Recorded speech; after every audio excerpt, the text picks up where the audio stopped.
What's going on, gamers? I don't know if you guys knew, but there was a pretty much podcast last night from Xbox Air that I didn't know about until I saw some posts by James, who you know how he likes to troll and go against Xbox all day. He made a post saying nobody likes Xbox Air, and I'm like, they said that? That's interesting. So we're gonna have to check this out. Of course, Zuby Tech types that. I bet you still have me blocked. And I found a spot where that conversation kind of happens. So it's going to be at about an hour and 13 minutes. So we know James was obviously into this and looking for something to highlight on his Twitter, as he says right here. So let's get into this and see what their concerns are about Microsoft, the brand, and everything, because we've talked about this before. And there's no other content to do, as we know, except the Ally. We've done a lot of that. Salt farming's kind of dry. This is just what we have to do. So let's see what's going to be happening here. All right, y'all, we ready? Let's go. The biggest challenge that Microsoft faces, and it is one that they, to a degree, I don't think that they can ignore anymore, right? And I'm trying to think of how to lay this out so that we can kind of touch each point. And chat, I'm very curious what you think here. So let us know. But you've got reports coming this week, and I believe it's been confirmed by a spokesperson for Costco that they are no longer stocking Xbox hardware. So if you're an Xbox gamer and you want to buy a pad, yeah, we know about this, or whatever from Costco, you can't anymore. They've delisted it all. The only thing that apparently shows up now is like a Thrustmaster steering wheel, probably because they're in stock somewhere. Okay.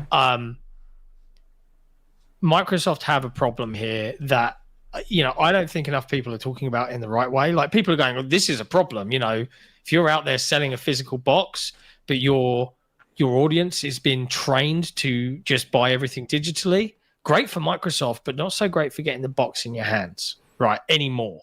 Now, I am one of those people that orders most of my stuff from Amazon if I want something, much like everybody. So he likes Xbox, as we see Xbox Air here saying it, but he wants that physical aspect. Yeah, that's not. I don't know. We're gonna see what happens with this next device, but I can understand that. Me personally, I don't care. I'm a full digital.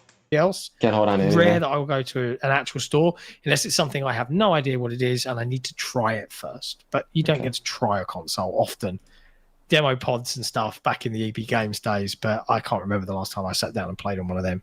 All the game stores in the UK are shut. And with Costco doing this in the US, it's made a lot of headlines. And the problem that Microsoft faces is twofold. One, is that going to erode the mind share of your product for mums and dads buying their kids video game consoles, walking around in the shop? I think yes, of course it is.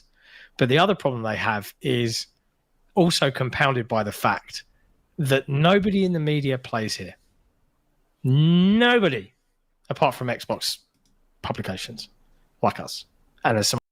He's right, though. And you know one thing I like about it? He's being an honest Xbox gamer. He's not trying to glaze. He's not trying to be fake. He's just saying, man, as an Xbox gamer, this is what I'm seeing. And we're the only ones like holding up the fight. Like, I came to even back up too. And even though people are trying like, hey, man, I still came to back up. I could have just slammed him in a PlayStation, Nintendo PC type of guy, but I didn't do that. And I'm still here making Xbox videos, but of course I'm annoyed at Microsoft. You guys see that? Not mad at you though, even though some people are just, this Xbox Ally drama. Oh man, but it is a concern, and I've said the same thing. I feel like, just imagine if you're watching a sports game, you see people messing up and doing bad, they're not winning, and you don't do anything. You just sit there and just keep on glazing. It's all right. That doesn't sound like a good coach to me. You should be a little bit rough, more critical, more fiery, get rough on them, even if you got to throw them around, you know what I mean? Those type of people will make things better, not just those sitting there being complacent with mid stuff going on, you know what I mean? Because you care to want it to do better. You know what I mean? You want the brand to be more gaming oriented, to be more pro-consumer. There's nothing wrong with that, and there's nothing wrong with attacking them to want that.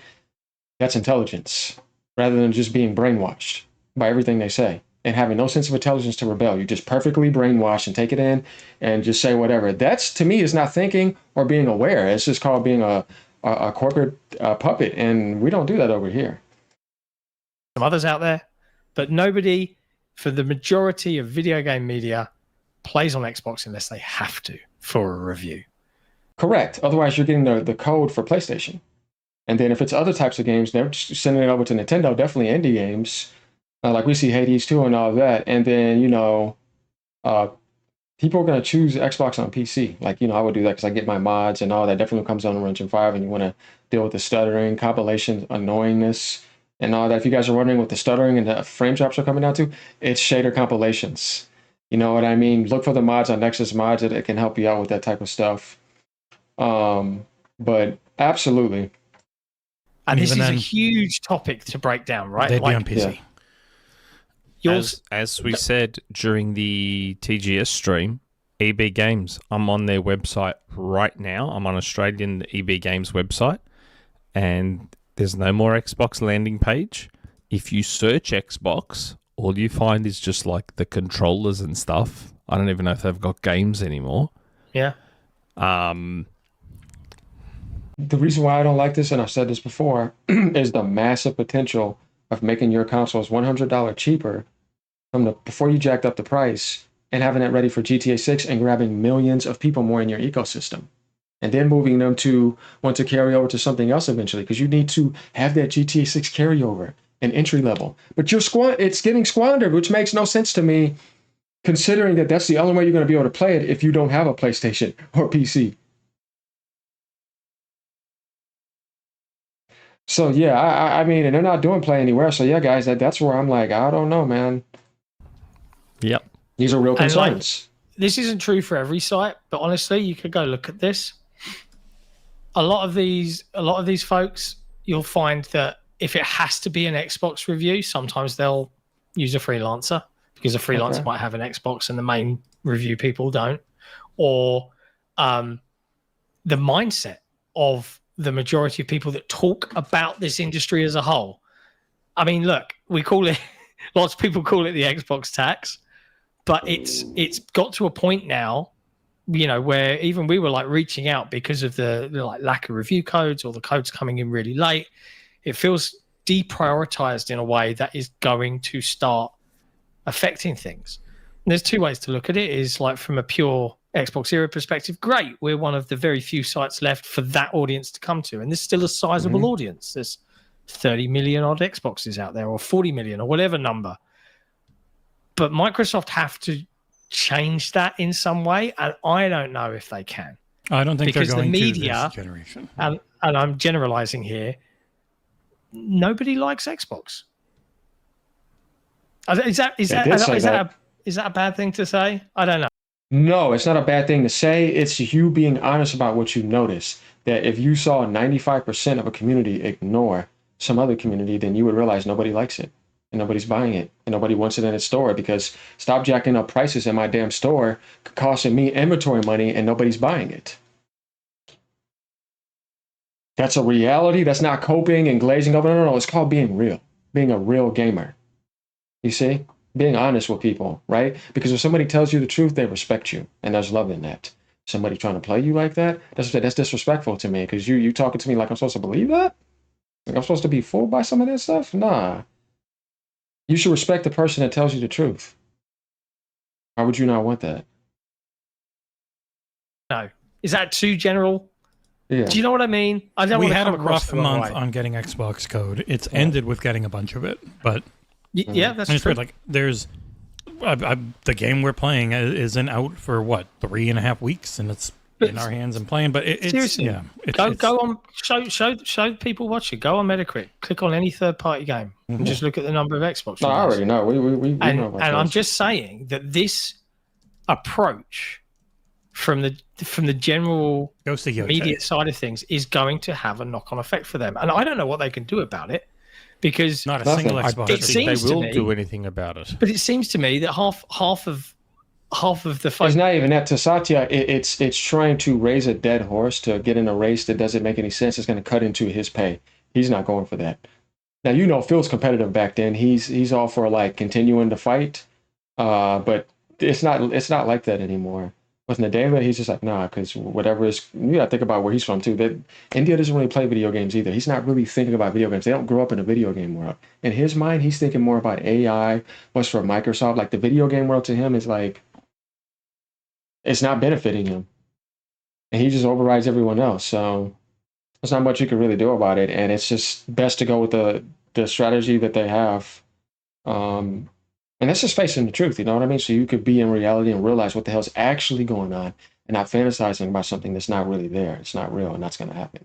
It's better to face reality. Like I said, when I get a device, tell me everything pros and cons, I want to really see that so I can say something about it and we can make the device better. But if I'm sitting here thinking the device is fine, then it's not going to have any improvements. That's the worst people to me for self-improvement or for updating a product is they're just going to glaze. You're not going to have any improvements.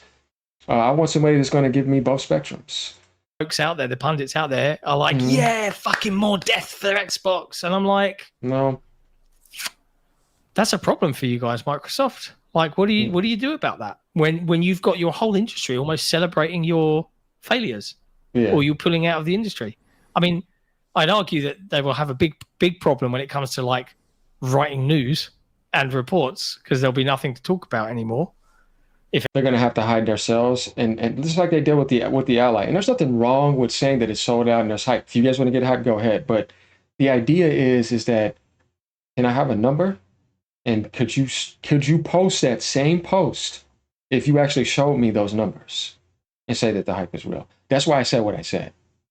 Just saying. If you're confident, you show your numbers. There's nothing else to talk about. You only hide your numbers if it's looking bad. Otherwise, why not show the world that you're doing great? So nobody can convince me otherwise because I'm like, yeah, we're not going to BS. You know what I mean? Let's just be genuine. And it's not going to change anybody's subjective experience, really. You're still going to be able to enjoy what you enjoy, which is facing the truth over here. If Xbox went and just evaporated overnight, right? Yeah. I don't know. Yeah, well, But like, just because look at the numbers. Microsoft needs to. I don't know what they can do, if anything, and I doubt they can do anything. They don't even. It's a problem. It's Trails in the Sky. I clicked the wrong thing. God damn it. But yeah, like Sonic was only PlayStation for review code. Yeah. yeah. I mean, we are obviously heading towards that long rumored and speculated third-party OEM hardware future for Xbox. All what 2 years ago, year and a half ago, that rumor started. It was a very accurate Discord leak. Probably by Phil. Very extremely. That's where we're heading. Many of us said, I wouldn't expect another Xbox, as in a quote unquote traditional Xbox beyond next gen. I wouldn't be expecting one. And I guess, I mean, the storefront argument is an interesting one. For example, if you look at, say, an iPhone, do a lot of people get an iPhone not from Apple? I don't think I've ever bought an iPhone not from Apple. Most people I know, when they go and get an upgrade, they'll do it through a phone network, like an O2 or a Vodafone. I'm talking about when you buy an iPhone outright. Oh God, yeah, right, yeah, absolutely, fair. I don't know too many people that don't get their iPhone directly from Apple. So I guess Microsoft might not care that much if you just buy your Xbox directly from Microsoft. That's probably the future. That's probably what they'd prefer, rather than worrying about all the hassles they have to go through to get their consoles into EB stores and all that sort of stuff. Mm-hmm. I don't know. Yeah, the storefront thing is interesting. It's an interesting point of view. Like Steam does, but we'll see. Well, that was always the rumor, right? It was they will have the future of AMD is chiplets. Like you've got your GPU and you got your CPU. So here's the thing, though. At this podcast, they shared their concerns about the Xbox world. It's just a little bit that's left over that still matters, obviously. And they were being honest about that, and I really respect that because that's called having a real honest conversation of how you can improve, what is actually really going on, and if we get to that, we can somehow figure out a way to possibly maybe improve if we can. If not, then we just have to face it. But you're not going to ever be able to improve if you don't get to this type of discussions like these guys had. They're facing reality and they're being honest, and this is not going to decline their gaming experience because of that. And I respect that type of stuff. So, like for me, let me know what you guys think about this. I didn't say anything. I was basically adding in whatever I did. They said this. So this is what's going on right now. And let me know what you guys think. Comments are open. Later, y'all. Peace out. Have a great day.